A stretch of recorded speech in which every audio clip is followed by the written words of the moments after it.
Sir একটাই প্রশ্ন sir, আপনি অনেক ছাড় দিয়েছেন, কিন্তু গ্রামের দিকে যারা সরকারি চাকরি করেন তার স্ত্রী এইটা কি আবেদন করতে পারবেন অন্নপূর্ণা যোজনায়? সরকারি চাকরি করেন, সে শিক্ষক হতে পারেন বা পার্মানেন্ট সরকারি কর্মচারীর ক্ষেত্রে তো তার স্ত্রীর কথা বলছি স্কিম নেই স্যার। তার সরকারি কর্মচারীর ক্ষেত্রে তো যে স্থায়ী সরকারি কর্মচারী তিনি না, আমি সেটা বলছি না স্যার, মানে তার স্ত্রীকে মানে পাবে কি? ক্যাজুয়াল পার্ট টাইম এরা পাবেন তো স্যার আমি সরকারি কর্মচারী বলছি না। যারা যারা ক্যাজুয়াল কন্ট্রাকচুয়াল পান, নট পার্মানেন্ট, তাদের পরিবারের ক্ষেত্রে কোনো বাদ নেই, সবাই পাবেন। পার্মানেন্ট কোনো আমি ক্যাটাগরির কথা বলবো না, পার্মানেন্ট যিনি করেন, পার্মানেন্ট চাকরি যিনি কেন্দ্র বা রাজ্য সরকারের, তিনি পাবেন না।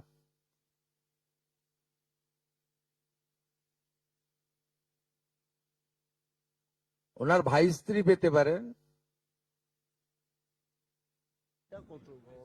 ওনার বাড়ি ওনার বোন পেতে পারেন, কোনো রেস্ট্রিকশন নেই। আপনার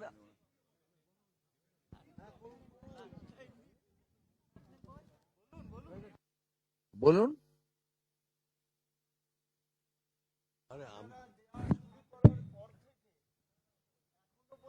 গভর্নমেন্ট ফান্ড কত খরচ হয়েছে আর কত হতে পারে আপনারা গুণিতক করে দেবেন। প্রথম মাসে 28 লক্ষ গুণিতক 3000, দ্বিতীয় মাসে 1,19,00,000 গুণিতক 3000। এই মাসে 17 তারিখ বিকালে মালতীদি বলে দেবেন কত গুণিতক 3000 করে দেবেন।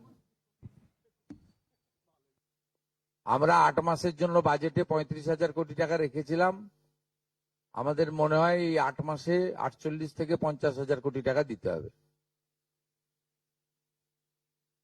তার জন্য আমরা প্রস্তুত, আমরা অর্থ দপ্তরের সঙ্গে কথা বলেছি, ব্যবস্থা নিয়েছি, এবং আমরা প্রত্যেক মাসের, এর আগে যে সরকারের যে 500 টাকার স্কিম ছিল সেটাও 10 থেকে 15 তারিখের মধ্যে যেত, এটাও 10 থেকে 15 তারিখের মধ্যে প্রতি মাসে ভেরিফাইড লোকেরা যারা প্রাপক তারা পেয়ে যাবেন, এবং সম্পূর্ণ কমপ্লিট হয়ে গেলে আমরা কয়েক মাস পরে লিস্টও দিয়ে দিতে পারবো। এখন পোর্টালে আন্ডার ভেরিফিকেশন পেন্ডিং ও কিছু থাকতে পারে, আমার মনে হয় ম্যাক্সিমাম শর্ট আউট হয়ে গেছে।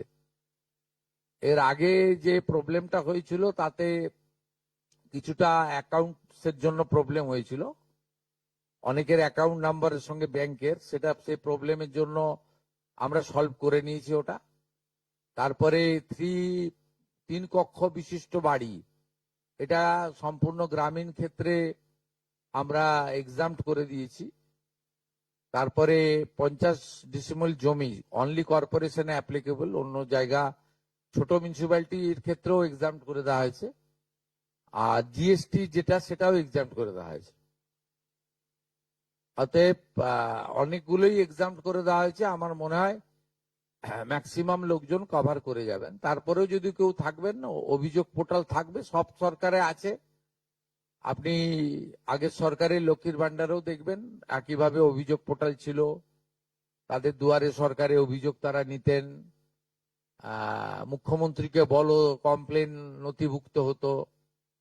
আপনি মহারাষ্ট্র দেখবেন, মহারাষ্ট্র 2000 টাকা করে দেয়, অ্যাপ্রক্স 1.5 কোটি মহিলা পান, সেখানেও দেখবেন পোর্টাল চালু আছে, আপনার কমপ্লেন পোর্টাল।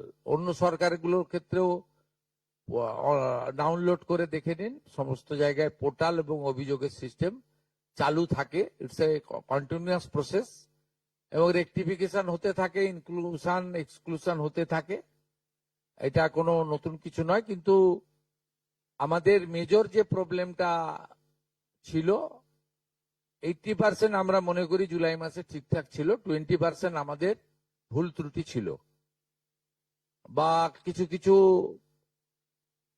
ক্রাইটেরিয়াতে শিথিল করা দরকার ছিল। আমরা মনে করেছি যে শহরের ক্ষেত্রে এবং গ্রামের ক্ষেত্রে পার্থক্য, সেটা গ্রামের ক্ষেত্রে আমরা অনেকটা শিথিল করে দেওয়ার ফলে, বা ছোট মিউনিসিপ্যালিটি গুলোর ক্ষেত্রে এবারে আমার মনে হয় ম্যাক্সিমাম শর্ট আউট হয়ে যাবে।